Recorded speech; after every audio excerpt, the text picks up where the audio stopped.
আসসালামু আলাইকুম, কি অবস্থা সবার? আশা করি ভালো আছেন।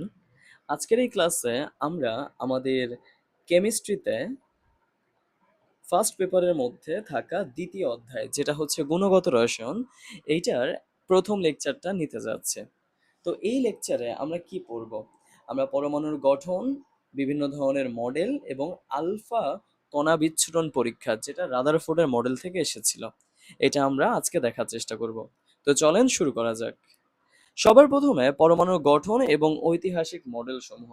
আপনারা জানেন যে পরমাণুর যে মডেলগুলো, সেগুলোর সূচনা হয়েছিল একজন বিজ্ঞানীর হাত ধরে, এবং সে কে ছিল? সে ছিল থমসন।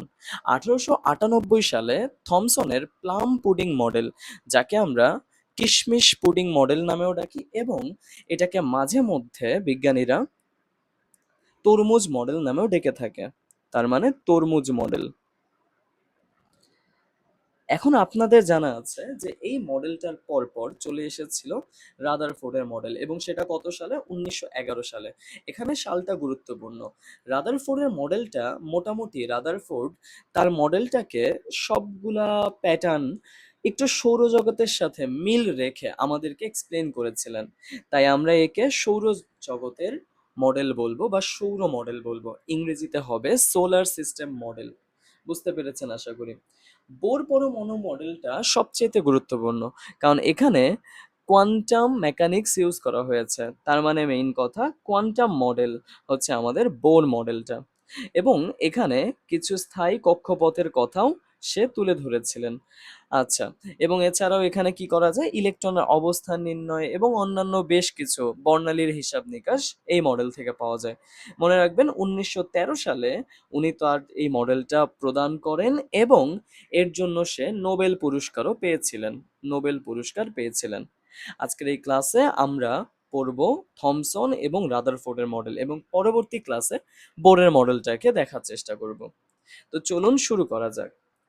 এখানে আপনি যে দেখছেন, একটা গোলাকার বস্তু, একটা গোলাকার বল শেপের একটা পিণ্ড, এর মধ্যে ইলেকট্রনগুলো ঘুরতেছে।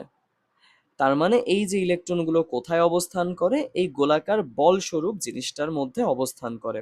আপনি যদি কখনো বলেন যে এই গোলাকার বল স্বরূপ বস্তুটাই হচ্ছে একটা পরমাণু, তার মানে পরমাণুর মধ্যে কি থাকবে? পরমাণুর মধ্যে নেগেটিভ চার্জ যুক্ত ইলেকট্রন থাকবে, এবং এগুলো বিক্ষিপ্ত অবস্থায় এই পরমাণুতে অবস্থান করবে।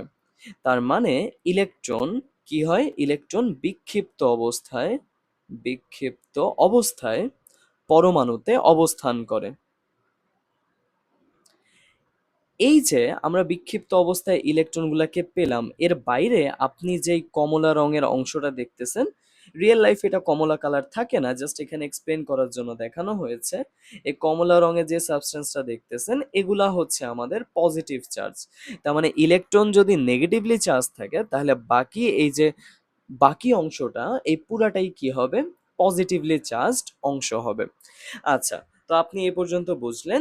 এইটাই ছিল আমাদের থমসনের পরমাণু মডেল, এবং এটা কত সালে এসেছে? 1898 সালে। উনি কি বলতে চেয়েছিলেন? আপনি যদি মূল বক্তব্যটা হালকা একটু পড়েন। পরমাণু হলো একটি ধনাত্মক তড়িতাহিত গোলক, এই যে দেখা যাচ্ছে একটা গোলক, এবং এর ভেতরে ঋণাত্মক ইলেকট্রন কিশমিশের মতো ছড়িয়ে ছিটিয়ে থাকে। এই যে ইলেকট্রনগুলো যেগুলো ছিল নেগেটিভলি চার্জড, এগুলা কিশমিশের মতো ছড়িয়ে ছিটিয়ে আছে। তো ভাই, এই জন্য এটাকে আরেকটা নামে ডেকেছে বলেছিলাম, তাই না? কি নামে ডেকেছে? Pudding model. কি নামে ডেকেছে? কিশমিশ মডেল বা পুডিং মডেল, তাই না? এটাকে তরমুজ মডেল নামেও ডাকা যেতে পারে, যেটা আমি একটু আগে বলতেছিলাম। তারপর দেখেন, এই যে মডেলটা, এই মডেলটার গুরুত্ব কি? একটা পরমাণু যে কোন শেপের হবে? এটা কি চার কোণা হবে, নাকি এটা ত্রিভুজ শেপের হবে, নাকি গোলাকার হবে? এখন এটা তো সবসময় আমরা জানি গোলকাকার হয়, তাই না? বাট এটা মানুষ বুঝলো কেমনে? ওনার এই মডেল থেকে এই সিদ্ধান্তটা পেয়েছিলাম আমরা, যে পরমাণুটা গোলাকার হবে। বুঝতে পেরেছো? নেক্সট দেখো, ওনার এই মডেলটা উনি কত সালে দিয়েছিলেন? ওনার এই মডেলটা চলে এসেছিলেন 1898 সালে। বাট ইলেকট্রনটা আবিষ্কার হয়েছিল 1897 সালে, এবং তারপরেই আমরা এই মডেলটা এভাবে দেখলাম। তো ঠিক আছে, আমরা থমসনের পরমাণু মডেলটা বুঝলাম। এখান থেকে গুরুত্বপূর্ণ হচ্ছে এই অংশটা, যেটাকে কি কি নামে ডাকা যেতে পারে, এবং ইলেকট্রনটার আবিষ্কার কত সালে হয়েছে, এবং এটার মেইন ফোকাসটা ছিল আকার রিলেটেড। ঠিক আছে, আমরা পরের অংশটায় যাচ্ছি। এখানে লক্ষ্য করুন, আলফা কণা বিচ্ছুরণ পরীক্ষা। এটা 1909 সালের একটা কনসেপ্ট। 1909 সালে গাইগার এবং মার্শডেন এনারা আলফা কণা বিচ্ছুরণ পরীক্ষা চালাইছেন। কার সাথে মিলেমিশে? রাদারফোর্ডের সাথে মিলেমিশে। আচ্ছা, তো আলফা কণা বিচ্ছুরণ পরীক্ষাটা বোঝার আগে আপনাকে একটু বুঝিয়ে আনতে চাই আমি আলফা কণা জিনিসটাকে। যদি খেয়াল করেন, আলফা কণা হচ্ছে একটা হিলিয়াম পরমাণু। একটা হিলিয়াম পরমাণুতে কি কি থাকে? একটা হিলিয়াম পরমাণুতে দুইটা প্রোটন থাকে, আর দুইটা প্রোটনের সাথে দুইটা নিউট্রন থাকে, যাকে আমরা একত্রে ভর সংখ্যা বলি। তাহলে দেখো, এইটা হচ্ছে আমাদের পরমাণুর নাম। তাহলে হিলিয়াম এটা হচ্ছে আমাদের পরমাণুর নাম। আর উপরে যে দেখতেছো এই যে চার, এই চারটা কি বোঝাচ্ছে? এটাই হচ্ছে আমাদের সেই ভর সংখ্যাটা। বুঝতে পারলাম? আর এই যে দেখতেছো দুই, এটা দিয়ে বোঝাচ্ছে প্রোটন সংখ্যা। কি বোঝাচ্ছে ভাইয়া? প্রোটন সংখ্যা বোঝাচ্ছে। তার মানে আমরা যে হিলিয়াম পরমাণুটা পেলাম, এই হিলিয়াম পরমাণুতে ইলেকট্রন কয়টা থাকবে? অবশ্যই অবশ্যই, যেহেতু প্রোটন এখানে দেখা যাচ্ছে দুইটা, তার মানে ওর এখানে ইলেকট্রনও থাকার কথা কয়টা? দুইটা। বুঝতে পেরেছো? যদি আমরা এখন এই হিলিয়াম পরমাণুটার ভেতর থেকে ইলেকট্রনটাকে বের করে ফেলি, দুইটা ইলেকট্রনকে বের করে ফেলবো, তাহলে দেখতে এমন দেখাবে। এইটা হচ্ছে আমাদের সেই রাসায়নিক সমীকরণটা।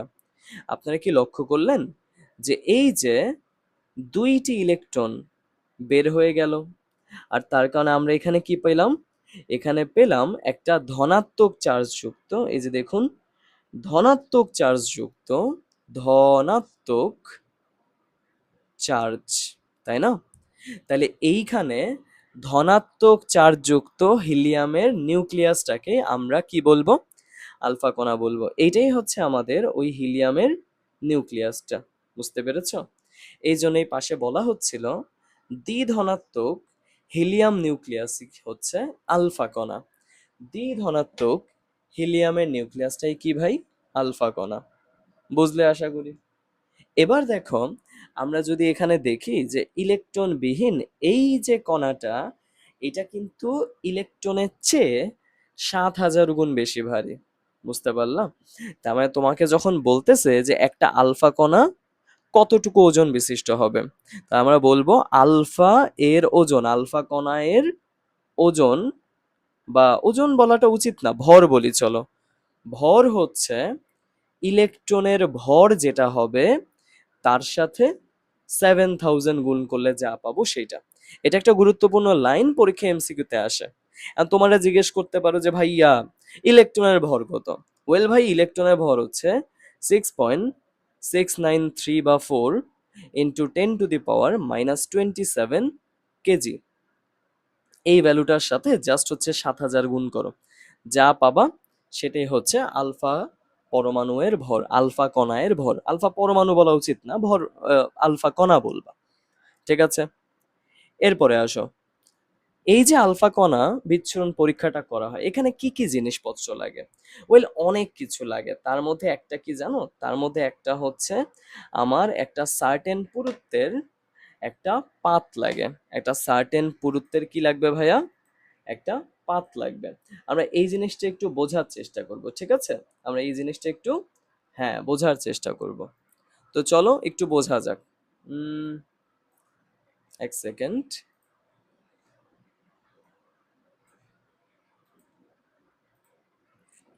আচ্ছা, এখানে এই যে স্বর্ণের একটা পাত, এটার কথা বলতেছে, তাই না? স্বর্ণের এই পাতটার সাইজ কত হবে তোমরা কি কেউ জানো? কেউ বলতে পারবা? ভেবে যদি চিন্তা করো, তোমরা এখানে এই স্বর্ণের যে পুরুত্বটা পাবা, এই পুরুত্বটা কত ছিল? 6 × 10⁻⁻7 মিটার। কত ছিল? 6 × 10⁻⁻7 মিটার। আচ্ছা, অনেক ক্ষেত্রে এই যে পুরুত্বটা আছে না, এটাকে হচ্ছে আমরা 0.000 4 সেন্টিমিটার, এইটাও ধরে থাকি। ওয়েল, দুটাই কারেক্ট। ঠিক আছে, খুবই কম হবে, ওই ভ্যালুটা হচ্ছে আমাদের এখানে ইউজ করতে হবে। আচ্ছা, এবার দেখো এটা উৎসটা কি। এটা আসলে পোলোনিয়াম থেকে নির্গত হয়। তার মানে আমি যদি কখনো আলফা কণা তৈরি করতে চাই, মনে রাখবা এই আলফা কণা হচ্ছে এক ধরনের তেজস্ক্রিয় পরমাণু। কেমন পরমাণু? এক ধরনের তেজস্ক্রিয়। তার মানে তেজস্ক্রিয় যেই কণাটা আছে আলফা কণা, আমি যদি এই তেজস্ক্রিয় আলফা কণাটা তৈরি করতে চাই, আমাকে কার থেকে আসতে হবে? পোলোনিয়াম থেকে আসতে হবে। তাহলে পোলোনিয়াম থেকে ভেঙ্গে চুরে বিক্রিয়ার মাধ্যমে কি তৈরি হচ্ছে ভাই? পোলোনিয়াম থেকেই তৈরি হচ্ছে আমাদের আলফা কণাটা। তার মানে আমরা দেখবো যে এখানে পোলোনিয়াম কি তৈরি করে? পোলোনিয়াম আলফা কণা তৈরি করে। বুঝতে পারলাম? পোলোনিয়াম থেকে তেজস্ক্রিয়তার মাধ্যমে আলফা কণা তৈরি হবে। এখন এই যে আলফা কণাটা তৈরি হচ্ছে, অবশ্যই অবশ্যই যেহেতু একটা নির্দিষ্ট জিনিস থেকে সে আসছে, এই আলফা কণাটার একটা স্পিড বা এনার্জি থাকা উচিত। এইখানে আমাদের কাছে থাকা পোলোনিয়ামটার এনার্জি কত হবে? এইখানে আলফা কণাটার এনার্জি হবে আমাদের অনেক বেশি, কতর কাছাকাছি? 7.68 মেগা ইলেকট্রোভোল্ট। তার মানে আমরা কি বলবো? 7.68 মেগা ইলেকট্রোভোল্ট। বুঝতে পারছো আশা করি ভাই? এটাই হচ্ছে আমাদের আলফা কণা। গ্রেট। তাহলে 7.68 মেগা ইলেকট্রোভোল্ট। এইবার দেখো, আমরা যে পরীক্ষাটা করব কিসের ওপর করব ভাইয়া? আমরা করব হচ্ছে জিঙ্ক সালফাইডের পর্দার ওপর। কিসের ওপর ভাই? জিঙ্ক সালফাইডের একটা পর্দার ওপর। তাহলে এই যে পর্দাটা, এটা তৈরি হবে জিঙ্ক সালফাইড দ্বারা। এখন কেন জিঙ্ক সালফাইড দরকার? কারণ আলফা কণা যখনই আসে জিঙ্ক সালফাইডের পর্দাটাকে আলোকিত করে। তো এতে হচ্ছে আমাদের ইজি হবে এই এক্সপেরিমেন্টটা বোঝা যে আলফা কণা আসলো কি আসলো না। আর এখানে প্লাম্বাম বা হচ্ছে লেডের একটা বক্সের মধ্যে এই যে আমাদের কাছে ছিল কি পোলোনিয়াম, এটাকে রাখা হয়। তার মানে ফুল সেটআপটা আশা করি তুমি বুঝতে পেরেছো, তাই না? যদি তোমাকে আমি সেটআপটা একটু সহজে বোঝাই, এখানে কি ছিল আমাদের কাছে? কি থাকতে হবে ভাই? সবার প্রথমে থাকতে হবে একটা বক্স, যেই বক্সের মধ্যে আমরা রাখবো কাকে? পোলোনিয়ামটাকে রাখবো। বুঝতে পেরেছো? এই পোলোনিয়ামটা, আমি যদি বক্সটাকে হালকা একটু এখানে জায়গা দেই, এখানে পোলোনিয়াম কি তৈরি করবে? আলফা কণা তৈরি করবে। আলফা কণাটা সব দিকে ছড়াইতে থাকবে। তাহলে ছড়াইতে ছড়াইতে ছড়াইতে সব দিকে ছড়াবে। আমি যদি একটা জায়গা করে দিই ওকে বের হওয়ার, তাহলে আলফা কণাটা এই যে এই রাস্তা ধরে বের হবে, তাই না? তাহলে আমরা লিখি চলো, এগুলা কি ছিল? এগুলা ছিল আমাদের আলফা কণা। তো মনে রাখো, এই যে আলফা কণাটা একটা বক্সের মধ্যে নিছি, তাই না? এই বক্সটাকে কিসের তৈরি ছিল? প্যালাডিয়াম বা সরি, প্যালাডিয়াম কেন লিখলাম? প্লাম্বাম বা লেডের তৈরি বক্স ছিল। লেডের তৈরি বক্স। ঠিক আছে, এখান থেকে হচ্ছে আমাদের তেজস্ক্রিয় কণাটা নিঃসৃত হবে। ঠিক আছে, ভালো কথা। আমাদের তেজস্ক্রিয় কণাগুলা রশ্মি আকারে বের হয়, তাই না? তার মানে আমরা কি দেখব? আমরা দেখব এখান থেকে রশ্মি আকারে আলফা কণাগুলা নিঃসৃত হচ্ছে, মানে বের হচ্ছে। ঠিক আছে, এই যে এভাবে করে। তাহলে নিয়ে নিলাম অনেকগুলা তেজস্ক্রিয় কণা। এখন ভাই আরেকটা জিনিস বুঝছো, আমরা এখানে কি ইউজ করেছিলাম? আমরা কি এখানে ইউজ করেছিলাম না একটা স্বর্ণের পাত? যদি লক্ষ্য করো এখান থেকে আমরা এখানে এই যে এতটুকু পুরুত্ব বিশিষ্ট একটা স্বর্ণের পাত ইউজ করেছিলাম। তাহলে তুমি যদি এখানে সেম ওই স্বর্ণের পাতগুলা হচ্ছে দিতে থাকো, এই যে একটা স্বর্ণের পাত অনেকগুলা স্বর্ণ দিয়ে তৈরি হবে, তাই না? আর স্বর্ণগুলা পাশাপাশি এই যে এভাবে, হুম, স্বর্ণগুলা পাশাপাশি এই যে এভাবে থাকে আর কি, অ্যারেঞ্জড থাকে। এখন এরকম ভাবে আমরা আরো কত পাবো? আমরা অনেকগুলা পাবো, তাই না? এই যে এরকম ভাবে অনেকগুলা পাবা। তাহলে এ হচ্ছে তোমার কি ভাই? এ হচ্ছে তোমাদের একটা স্বর্ণের পাত, রাইট? এখন কি হয় জানো, এই যে স্বর্ণের পাতটা তোমাদেরকে একটু বলি, এই যে স্বর্ণের পাতটা, এটার মধ্যে আমাদের কে ঢুকতেছে? আলফা কণাগুলা ঢুকতেছে না ভাই?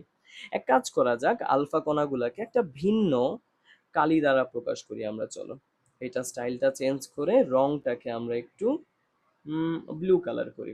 ওকে, তো লক্ষ্য করেন আমরা যে এখানে পাঠাচ্ছিলাম আলফা কণা, এখন আলফা কণা যে বের হবে এটা তো সব দিক থেকে এই যে এই আহ, স্বর্ণের পাতের ভেতরে ঢোকার চেষ্টা করবে, তাই না?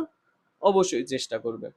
তাহলে লক্ষ্য করো এই যে আমাদের কাছে 6 × 10⁻, কত, 6 × 10⁻⁻7 মিটার পুরুত্ব বিশিষ্ট স্বর্ণের পাত ছিল। কি ছিল ভাইয়া? স্বর্ণের পাত ছিল। এইটার ভেতর দিয়ে যখন হচ্ছে আলফা কণাটা বের হবে, কে বের হবে? এই যে এই আলফা কণাটা যখন এগুলার ভেতর দিয়ে বের হবে, তো লক্ষ্য করো যদি ধরো যে এইভাবে বের হচ্ছে, ঠিক আছে, এভাবে করে বের হচ্ছে, তো তখন কি হয় আসলে? হয় কি জানো? যখন এভাবে করে বের হইতে চায় তখন কি হয় জানো? ধরো যে এই যে আমাদের কণাটা, এটা ডাইরেক্ট সোজা বের হয়ে গেল। ওকে, ভালো কথা।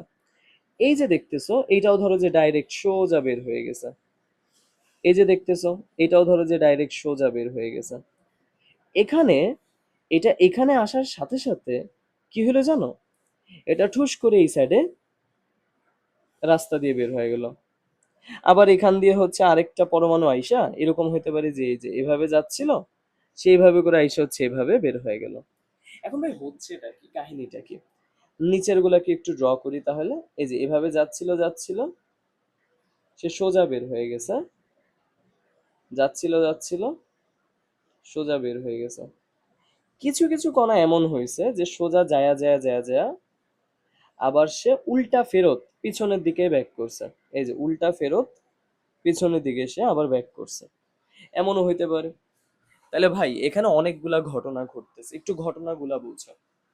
ঘটনা হচ্ছে কিছু কিছু আলফা কণা, আমরা যেমনটা দেখলাম যে কিছু কিছু আলফা কণা একদম এই যে এই রাস্তা বরাবর বের হয়ে যায়, কিছু কিছু আলফা কণা এরকম ভাবে উল্টাপাল্টা রাস্তায় বিচ্ছুরিত হয়, আর কিছু কিছু আলফা কণা একদমই পিছনে চলে আসে, একদমই অপোজিট ডাইরেকশনে 180 ডিগ্রি ঘুরে হচ্ছে চলে আসে। এখন এই যে সিচুয়েশনটা, এটা কেন তৈরি হচ্ছে, এই সিচুয়েশনটা কেন তৈরি হচ্ছে? ওই যদি এইটার একটা উত্তর আপনাদেরকে আমরা দেই, উত্তরটা হবে এমন, বুঝছো? আমাদের কাছে কি ছিল ভাই?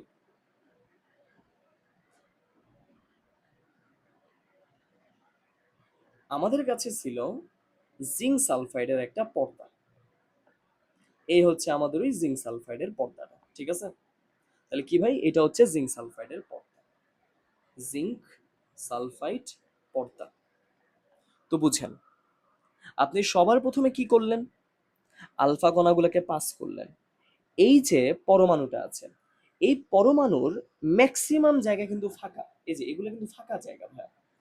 তার মানে যখন তুমি আলোটাকে পাস করবা, যদি ফাঁকা জায়গার ভেতর দিয়ে যায় তাহলে এই যে এমনি যায় জিঙ্ক সালফাইডের পর্দাটাকে সে গুতা দিবে। আবার এখানেও সেম, গিয়ে হচ্ছে জিঙ্ক সালফাইডের পর্দায় আঘাত করলো। অনেকগুলা পদার্থ এভাবে করে জিঙ্ক সালফাইডের পর্দায় আঘাত করে। যদি তোমাদেরকে একটা এস্টিমেটেড আইডিয়া দেই, তাহলে মনে রাখবা প্রায় 99% সোজা চলে যায়, 99% সোজা সামনের দিকে চলে যায় এবং জিঙ্ক সালফাইডের পর্দাটায় পড়ে।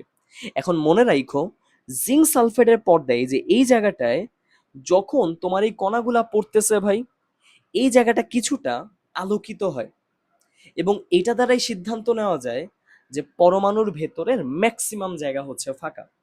তার মানে আমরা আমাদের যে ফার্স্ট ডিসিশনটা যেটা নিচ্ছি, এটা কি ভাই? ফার্স্ট ডিসিশন হচ্ছে পরমাণুর ভেতরের ম্যাক্সিমাম জায়গা ফাঁকা। তাহলে পরমাণুর ভেতরের ম্যাক্সিমাম স্থান বা জায়গা ফাঁকা, এটা বুঝাইছে। বুঝছেন আশা করি। এখন এমনও কিন্তু দেখছেন যে এই যে যাচ্ছিল যাচ্ছিল এমনি করে বেন্ড হয়েছে এখানে আসছে, আবার এমনি বেন্ড হয়ে এখানে গেছে, কিছু কিছু হয়তো বা এমনি যাবে, কিছু কিছু এমনি যাবে। এইটা কেন হচ্ছে ভাই, বলতে পারবা এরকমটা কেন হচ্ছে? এরকমটা হওয়ার পেছনে মেইন রিজন হচ্ছে আমাদের কাছে যে আলফা কণাটা ছিল, এই আলফা কণাটা যাওয়ার মাঝখানে এই পরমাণুর ভেতরে এমন কিছুর সাথে বাড়ি খাইছে যে এটার ট্রাজেক্টরিটা চেঞ্জ হয়ে গেছে।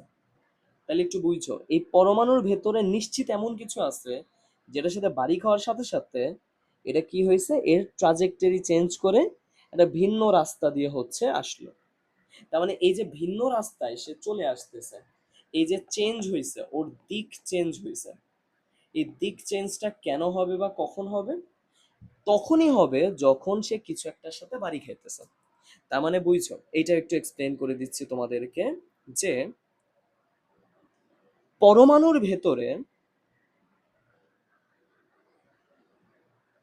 ভেতরে হয়তো এমন কিছু আছে, হয়তো এমন কিছু আছে যেটা ধনাত্মক চার্জ বিশিষ্ট।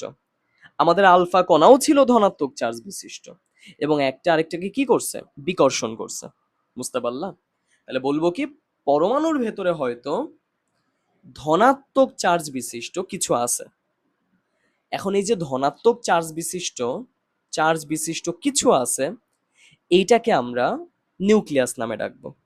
তাহলে কি বলা যায়, ধনাত্মক চার্জ বিশিষ্ট এখানে নিউক্লিয়াস থাকে। কি থাকে ভাইয়া? এখানে ধনাত্মক চার্জ বিশিষ্ট নিউক্লিয়াস থাকে। এইটাই ছিল আমাদের দ্বিতীয় ডিসিশন, যে সেকেন্ড ডিসিশন, যে পরমাণুর ভেতরে সামথিং কিছু একটা আছে যেটা ধনাত্মক চার্জ বা পজিটিভ চার্জ যুক্ত। বুঝতে পারলা? তাহলে লিখি চলো, ধনাত্মক চার্জ বিশিষ্ট চার্জ বিশিষ্ট বিশিষ্ট নিউক্লিয়াসের উপস্থিতি, নিউক্লিয়াসের উপস্থিতি কোথায় দেখা যাবে? এই যে পরমাণুটার ভেতরে দেখা যাবে। আর এখানে কি ইউজ করা হয়েছিল, স্বর্ণ। তার মানে স্বর্ণের ভেতরের ম্যাক্সিমাম জায়গা ফাঁকা, শুধু মাঝখানে সামথিং কিছু একটা আছে যে জিনিসটা নাকি পজিটিভ, এবং ওইটার জন্যই আমাদের এই ট্রাজেক্টরি গুলা চেঞ্জ হচ্ছে, মানে দিকটা চেঞ্জ হচ্ছে আলফা কণার। এখন তোমরা তো এমনও দেখেছো তাই না, যে গিয়ে আবার একদম ডাইরেক্ট ওই সেম ফেরত আসছে ওই সেম রাস্তায়। এটা কেন হচ্ছে? হয়তোবা একদম ডাইরেক্ট যায়া সে ধনাত্মক চার্জটাকে অ্যাটাক করছিল, এই জন্য পেছনের দিকে সেটা এটাকে রিপেল করে ফেলছে, পাঠায় দিছে। আশা করি এই পর্যন্ত তোমরা বুঝতে পেরেছো, তাই না ভাইয়া? যদি বুঝে থাকো তাহলে এই যে এখানেও হচ্ছে সেম কথাটা বলছে। তো তুমি দেখবা যে কি কি ইউজ করা হয়েছে, যদি আমরা একটু পড়ি। এই যে এর মধ্যে থাকবে পোলোনিয়াম, রেডিও অ্যাক্টিভ সোর্স। এটা কোন ধরনের ডিব্বার মধ্যে থাকবে? প্লাম্বামের ডিব্বার মধ্যে থাকবে। কি নিশ্চিত করবে? নিশ্চিত করবে আলফা কণা, তাই না? আলফা কণা, আলফা কণা নিশ্চিত করে আমরা যদি এই যে এগুলাকে একটা নির্দিষ্ট জায়গা দিয়ে হচ্ছে পাস করি, তাহলে আমাদের কাছে থাকা স্বর্ণের যে পাতটা আছে, এই গোল্ড ফয়েল, এই স্বর্ণের পাত বা গোল্ড ফয়েলের ভেতর দিয়ে যাওয়ার সময় সে ম্যাক্সিমাম আলো সোজা সামনে বরাবর যাবে। কি হবে? ম্যাক্সিমাম আলো সোজা সামনে বরাবর যাবে। আর কিছু কিছু টাইমে এমন হইতেই পারে যে এটা জায়গা চেঞ্জ করে এই যে এইসব রাস্তা দিয়ে যাবে। বুঝতে পারলা?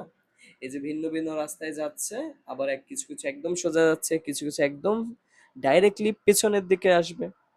তো এই যে ঘটনাটা ঘটতেছে, আমরা দেখলাম যে এই যে এখানে হয়তোবা এই জায়গাটা একটু আলো হয়েছে, এই জায়গায় একটু আলো হয়েছে, এই জায়গায় একটু আলো, এই জায়গায় একটু আলো হয়েছে, কিন্তু এই জায়গায় ম্যাক্সিমাম আলো।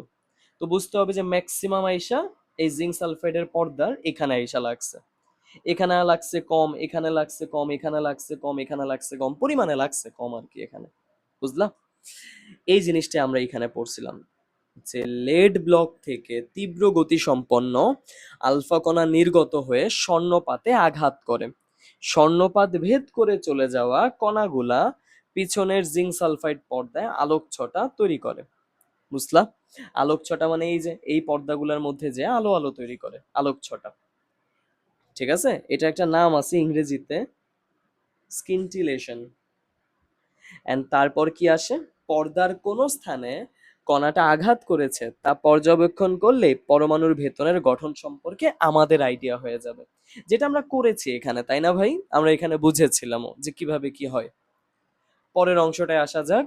তোমরা দেখেছো যে 99.99% কোথায় চলে যায়? একদম সোজাসুজি সামনে চলে যায়, তাই না? তার মানে এই যে 99.99% বা 99%, এটা একদম ডাইরেক্ট সোজা চলে যায়। কিছু কণা উল্টাপাল্টা জায়গায় বাঁকায়া আঘাত করে, আর কিছু আছে একদম সোজা গিয়ে আবার ওই সেম রাস্তায় ফিরে আসে। এইটার নজির হচ্ছে 20,000টা আলফা কণা পাঠাইলে মাত্র 1 পিস এই ঘটনাটা ঘটায়, মানে উল্টা ফেরত পেছনের দিকে চলে আসে। দেখলা? নেক্সট, এই যে ফুল পর্যবেক্ষণটা পেলাম, এই পর্যবেক্ষণ থেকে আমরা তিনটা জিনিস একটু ক্লিয়ার হইতে পারি। যে পরমাণুর ভেতরে ম্যাক্সিমাম জায়গা ফাঁকা, এই জন্য আমি যতই আলফা কণা পাঠাচ্ছি এটা একদম পারফেক্টলি হচ্ছে ভেতর দিয়ে পাস হয়ে আমাদের জিঙ্ক সালফাইডের পর্দায় পড়তেছিল। বাট দেখো আরেকটা কি, কেন্দ্র ধনাত্মক চার্জ যুক্ত। অবশ্যই মাঝখানে কিছু একটা আছিল, মাঝখানে কিছু একটা ছিল যেটা ধনাত্মক চার্জ বা পজিটিভ চার্জ যুক্ত, তাই না? যেখানে আমরা দেখতেছিলাম যে পরমাণুগুলা হচ্ছে রিপেল করতেছিল ওই আলফা কণাগুলাকে। নেক্সট দেখো নিউক্লিয়াসের আবিষ্কার। আমরা দেখেছিলাম যে মাঝখানে পজিটিভ চার্জের কেউ একজন ছিল, তাই না? আর এখানে সমস্ত ভর সমস্ত ওজন থাকে এবং ধনাত্মক চার্জ এর মধ্যেই থাকবে। তার মানে সমস্ত ভর বলতে কি বোঝাচ্ছে? ভর সংখ্যাটা এইটা মাপলেই কাউন্ট হয়ে যাবে, নিউক্লিয়াস দিয়ে ভর সংখ্যার সিদ্ধান্ত পাওয়া যায়। আর মাঝখানে এমন কেউ ছিল যে কেমন ধনাত্মক চার্জ বিশিষ্ট। তার মানে এই জায়গাটাকে আমি যদি একটা নাম দেই, এটাকে আমরা কি নাম দেব? নিউক্লিয়াস নামে ডাকবো। বুঝতে পারলা ভাইয়া? এই ছিল আমাদের রাদারফোর্ডের পরমাণু মডেলের যেই প্রস্তাবনা ছিল। তো মনে রাখো, আমরা এই যে পরমাণু মডেল নিয়ে কাজ করেছিলাম, এটা কিন্তু হাইড্রোজেন নিয়ে ধরা হয়েছিল, নিয়ে কাজ করা হয়েছে। তো যদি হাইড্রোজেনের একটা নিউক্লিয়াসের ব্যাসার্ধ দেখি, এটা আমরা পাবো 10 টু দি পাওয়ার কত? হ্যাঁ, 10 টু দি পাওয়ার,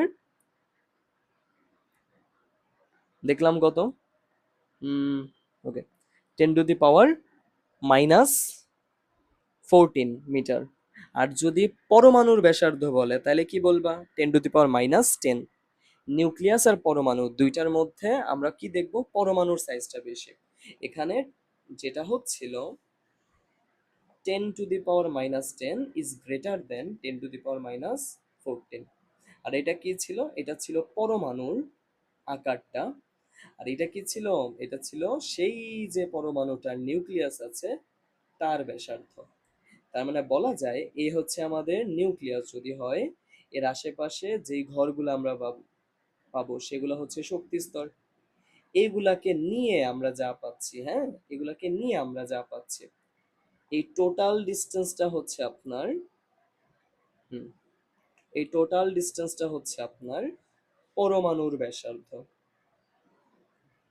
ঠিক আছে? এই যে এখান থেকে এই পর্যন্ত এটা হচ্ছে আপনার পরমাণুর ব্যাসার্ধ, পরমাণুর ব্যাসার্ধ। আর আপনি যখন হচ্ছে লাল অংশটায় ছিলেন, তার মানে আপনি বেসিকলি এই জায়গা থেকে শুরু করে এই জায়গা, এটা হচ্ছে আপনার ব্যাস। আপনার লাগবে কতটুকু? অর্ধেক লাগবে। এর মানে আপনাকে নিতে হবে এতটুকু। এইটা হচ্ছে আপনার কি ছিল? হুম, এটা ছিল আপনার পরমাণুর পরমাণুর নিউক্লিয়াসের নিউক্লিয়াসের ব্যাসার্ধ। আশা করি বুঝলেন। একটু ছোট করি এখন, পরমাণুর নিউক্লিয়াসের ব্যাসার্ধ। নেক্সটে আসেন, আমরা যদি এই পর্যন্ত বুঝি তাহলে পরের যে অংশটা, রাদারফোর্ড বলতে চাইছিলেন যে ইলেকট্রনগুলা সূর্যের চারপাশে গ্রহগুলা যেভাবে ঘুরতে থাকে, ইলেকট্রনগুলাও নাকি সেম সেম ভাবে ঘুরতে থাকে। বলে এই কথাটা আসলে উচিত না, এটা আসলে ভুল একটা কথা। এখন কেন ভুল? কারণ গ্রহগুলার তো কোনো চার্জ নাই। বাট রাদারফোর্ড এমন কিছুর সাথে এটাকে তুলনা করতেছেন যাদের আবার চার্জ ছিল, এমন উচিত হয় না এটা আর কি। আচ্ছা, আর আরেকটা কি? পরমাণুর চার্জ নিরপেক্ষতা বজায় থাকে। তার মানে এই যে নিউক্লিয়াসের মধ্যে, এটা একটু ভালো একটা কথা, এটা একটু বুঝছো। এই নিউক্লিয়াসের মধ্যে ধরো আমার প্রোটন আছে দুইটা পজিটিভ, তার মানে বাইরে ইলেকট্রনও থাকতে হবে কয়টা ভাইয়া? দুইটা। ইলেকট্রনগুলো নেগেটিভ চার্জ যুক্ত হয়। তো আলটিমেটলি এরা কি হচ্ছে? চার্জ নিরপেক্ষ। হোল পরমাণুটা আর কি নিরপেক্ষ দাঁড়াবে। আর যদি আমরা বলসাম্য সমীকরণ থেকে দেখি, তাহলে এখানে ইলেকট্রনগুলা ঘোরার সময় বাইরে বের হয়ে যেতে চায়, ছিটকে যেতে চায়। এটাকে আমরা বলবো বহির্মুখী বল, যা কি এফ অফ এক্সিট। এবং কিছু আছে যে একটা বল আছে যেটা হচ্ছে তোমার ইলেকট্রনটাকে ভেতরের দিকে হচ্ছে টেনে ধরে রাখে। তাহলে আমি যদি একটু এঁকে দেই তোমাদের কাছে, এই যে দেখো, এটা যদি একটা পরমাণু হয়, লক্ষ্য করো, যদি হচ্ছে একটা ইলেকট্রন এখানে থাকে, এই ইলেকট্রনটা বাইরের দিকে যে বলটা ফিল করবে তাকে আমরা বলবো ফোর্স অফ এক্সিট, বহির্মুখী বল। আর এই সেম পরমাণুটা যখন ভেতরের দিকে এই নিউক্লিয়াস কর্তৃক একটা আকর্ষণ পাবে, এটাকে আমরা বলবো কেন্দ্রমুখী বল বা এফসি। আমাদের কাছে থাকা এফসি সব সময় এফ অফ এক্সিটের সমান হয়। বুঝতে পারলা? এফসি নির্ণয় করার একটা সূত্র আছে, এফসি ইকুয়ালস টু হচ্ছে এম বি স্কোয়ার ভাগ হচ্ছে আর, যাকে আমরা ফিজিক্সে দেখবা যে এম ওমেগা স্কোয়ার আর নামে ডাকা হয় মাঝে মধ্যে। তো ঠিক আছে, এই হচ্ছে আমাদের রাদারফোর্ডের পরমাণু মডেলটা।